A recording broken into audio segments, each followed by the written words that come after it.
నమస్తే. బీఆర్కే భక్తి ఛానల్ కి స్వాగతం. నేను పద్మ.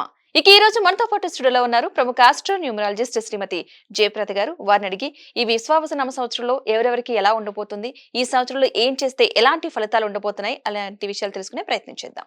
నమస్తే అమ్మా. నమస్తే అమ్మా. శ్రీమాత్రే నమః. అమ్మా, ఈ విశ్వావసు నామ సంవత్సరంలో అసలు అంటే ఏంటి, సంవత్సరంలో ఎలా ఉండబోతుంది? విశ్వవసు నామ సంవత్సరం అంటే ఒక నామం నాన్న. ఉమ్, మనకి యుగాలు యుగాది అంటే ఒక పాత కాలం నుంచి వచ్చే కొన్ని ఏళ్ల నుంచి వచ్చే కొన్ని యుగాల్ని యుగాది. ఒక్కొక్క యుగానికి ఒక పేరు ఉన్నట్టు ఒక యుగంలో అంటే ఒక 60 సంవత్సరాలు వెళ్తే ఒక యుగం. ఉమ్, ఈ 60 సంవత్సరాలకి ఒక్కొక్క పేరు పెట్టారు. ఉమ్, అలా ఒక్కొక్క నామంలో వచ్చే నామంలో ఇది 39వ నామం విశ్వవసు నామ సంవత్సరం. సో ఈ విశ్వవసు నామ సంవత్సరానికి అది దేవత అధిపతి అంటే ఏంటంటే రవి భగవానుడు ఈ సంవత్సర పరిపాలన. ఉమ్, సో ఆయన పరిపాలనలో ఉంటుంది విశ్వవసు నామ సంవత్సరము. సో దీన్ని హిందూ నామం అని అంటాం. అంటే లక్ష్మీ అమ్మవారి నామం కిందలో వస్తుంది ఈ నామాన్ని. అంటే ఏంటి, ఈ సంవత్సరం అంతా మనకి అన్ని విధాలుగా కలిసి వస్తుంది అని అర్థం.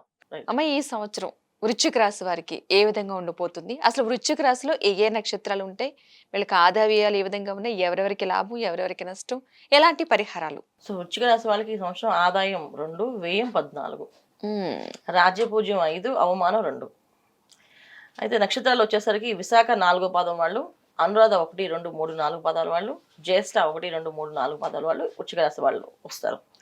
వీళ్ళకి ఈ సంవత్సరం అంతా మే 15 నుంచి గురువు అష్టమ స్థానంలో మిథున రాశి అని సంచరిస్తూ పుష్కలమైన ఆయుర్దాయాన్ని ఇస్తున్నాడు. అంటే ఆయుష్ని ఇస్తున్నాడు. అంటే ఆయుష్ ఇవ్వడం అంటే అర్థం ఏంటంటే అనారోగ్య సమస్య నుంచి ఎవరైతే బాధపడుతున్నారో వాళ్ళకి ఆరోగ్యాన్ని ఇస్తూ వాళ్ళ ఆయుష్ పెరుగుతుంది. మే 15 నుంచి గురువు మారుతూ మిథున రాశి సంచరిస్తూ వీళ్ళకి సువర్ణమూర్తిగా ఆయుష్ ఆయుర్దాయాన్ని ఇస్తున్నాడు. సామాన్య ఫలితాలు, సువర్ణమూర్తిగా ఆయన మంచి ఫలితాలు ఇస్తున్నారు. ఓకే. శనేశ్వరుడు రజతమూర్తిగా సౌభాగ్య ఫలితాలు అందిస్తున్నారు. రాహుకి ఇద్దరు తామరమూర్తిగా సామాన్యమైన ఫలితాలు అందిస్తున్నారు వృశ్చిక రాశి వాళ్ళకి. అంటే ఏంటి అంటే 4 గ్రహాలు యోగిస్తున్నాయి కానీ అవి అనుకూలంగా యోగించినట్టు కాదు. యోగిస్తుండే గురువు ఆయుర్దాయాన్ని పెంచుతున్నాడు. ఆయుధకారకుడుగా ఉండి మనకి ఆయుష్ని పెంచుతున్నాడు. అంటే ఏంటంటే ఎటువంటి గండాలు ఉన్నా గండాల నుంచి బయటపడతాం. చాలా మంది జాతకాల్లో కొన్ని గండాలు దాటితే మీరు బతుకుతారు అనే వస్తుంది కదా, అలాంటి గండాల నుంచి బయటపడే అవకాశం ఉంటుంది. తర్వాత ఆయుధాన్ని ఇస్తున్నాను అంటే దీర్ఘకాల రోగాల నుంచి విముక్తి కలుగుతుందని అర్థం. అంటే ఒక క్యాన్సర్తో బాధపడుతున్నారు, వాళ్ళకి ఒక మంచి డాక్టర్ దొరికి ఆ క్యాన్సర్ బయట తీసేసి వాళ్ళు బతికే అవకాశం ఉంది. సో ఈ బతికే అవకాశమే లేదన్న వాళ్ళకి ఈ సంవత్సరం వృశ్చిక రాశిలో ఎవరైనా ఉన్నారంటే బతికే అవకాశం 100% ఉంటుంది. అలాంటి అవకాశాలు వీళ్ళు చదువుతాయి. శనేశ్వరుడు వచ్చేసి వీళ్ళకి ఎటువంటి ఫలితాలు ఇస్తాడంటే కష్టపడి పనిచేసే వాళ్ళందరికీ మంచి ఫలితాలేనన్న. అంటే పొద్దున్నే లేచి ఏదైతే కష్టపడతారో, సాయంత్రం రాత్రి దాకా పగలు రాత్రి కష్టపడతారో, పగలు రాత్రి తేడా తెలియకుండా కష్టపడతారో వాళ్ళకి మంచి ఫలితాలు. కూర్చొని తినే వాళ్ళకి కష్టకాలం అనేది చూపిస్తుంది. అది ఎటువంటి కష్టం అంటే మామూలుగా కష్టం కాదు, చాలా టార్చర్ పెట్టేస్తారు. అలాంటి ఇబ్బందులు కనిపిస్తున్నాయి. అయితే వీళ్ళకి అర్ధాష్టమ శని నుంచి బయటపడుతున్నాం కదా, మాకు శనేశ్వరుడు ఏం చేస్తారు ఈ సంవత్సరం బాగానే మంచి ఫలితాలు ఇస్తారు.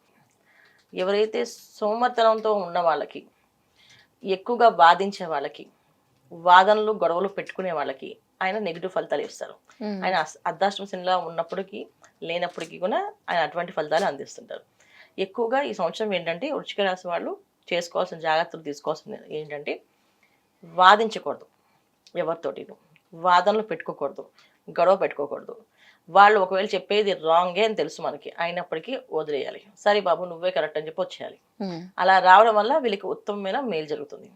అలా వాదించడం వల్ల వీళ్ళకి చాలా కష్టం అనేది పెరుగుతుంది. ఇప్పుడు తప్పు వాళ్ళదే ఉండన్నా వీళ్ళు సపోర్ట్కి నిలబడితే అది వీళ్ళ మీద పడి వీళ్ళని దండిస్తారు. వాళ్ళని ఏమన్నారు, ఒక ఆఫీస్లో ఒక ఉద్యోగికి అన్యాయం జరుగుతుందని వీళ్ళు వెళ్ళి మాట్లాడితే ఆ ఉద్యోగి బాగానే ఉంటాడు, ఆయనతో గొడవపడిన వాళ్ళు బాగానే ఉంటారు, ఈయన ఉద్యోగం పీకేస్తారు. అందుకని మధ్యవర్తి పనులు చేయకుండా వాదనకి గొడవలకి దూరంగా ఉంటే ఈ సంవత్సరం మంచి ఫలితాలు చూస్తారు వీళ్ళు. లేదు మాకే తెలుసు అని వాదించడం విన్నా, ఎక్కువగా ఆ మాట్లాడినా నష్టపోయే అవకాశం కనిపిస్తుంది. వీళ్ళు తీసుకోవాల్సిన అన్నిటికంటే మొదటి జాగ్రత్త ఏంటంటే వాదనకి దూరంగా ఉండడం. అంతే. ఇక ఉద్యోగస్తులకి ఈ పరిస్థితి. వ్యాపారస్తులకి కొత్త వ్యాపారాలు ఏవి మొదలు పెట్టకూడదు. కొత్త వ్యాపారాల్లో మొదలు పెట్టేటంటే 1-10 సార్లు వాళ్ళ జాతకాన్ని పరిశీలించుకొని ఈ సంవత్సరం ఫలితాలు నాకు పర్సనల్గా బాగున్నాయి లేవో చూసుకొని మొదలు పెట్టాలి. ఎందుకంటే గోచార ఫలితాల్లో ఎంత బాగున్నప్పటికీ కూడా మన జాతకం అంటూ మన టైం జన్మించినప్పుడు టైం కూడా బట్టి ఉంటుంది. ఒక జాతకం చక్రం ఉంటుంది. దశ ఏం నడుస్తుంది, ఆ దశలో నాకు లాభాలు ఉన్నాయి లేవా అని చూసుకొని ప్రారంభం చేసుకోవాలి.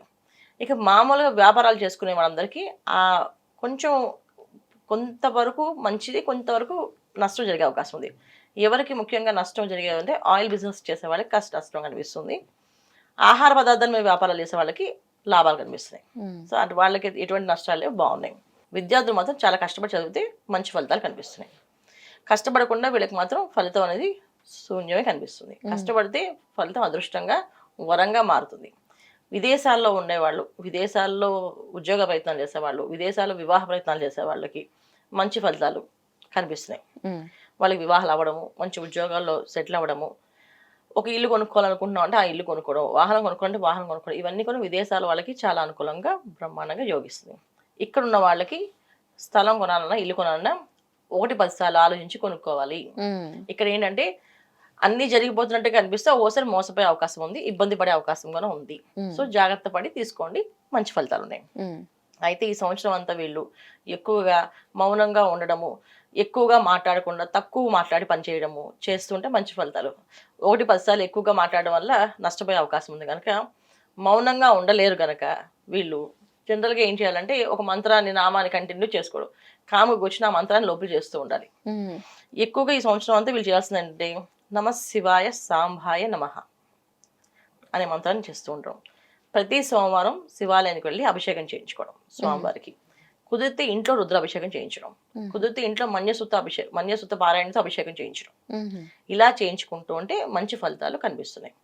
సో వివాహ ప్రయత్నాలు, వివాహాలు, శుభకార్యాలు జరగాలనుకున్నప్పుడు ఇంట్లో ఒకసారి శివ కళ్యాణం చేయించుకోవడం, ఇవి చేస్తుంటే ఇంకా మంచి ఫలితాలు వీళ్ళకి కనిపిస్తున్నాయి. ఇది ఈ సంవత్సరం అంతా వీళ్ళు తీసుకోవాల్సిన నిర్ణయాలు.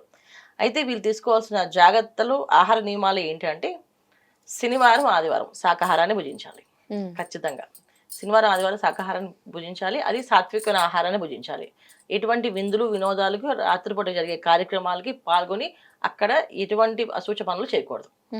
అలా చేయకుండా ఉంటే అనారోగ్య సమస్య అనేది రాదు. అది చేస్తాం అంతే అమ్మా.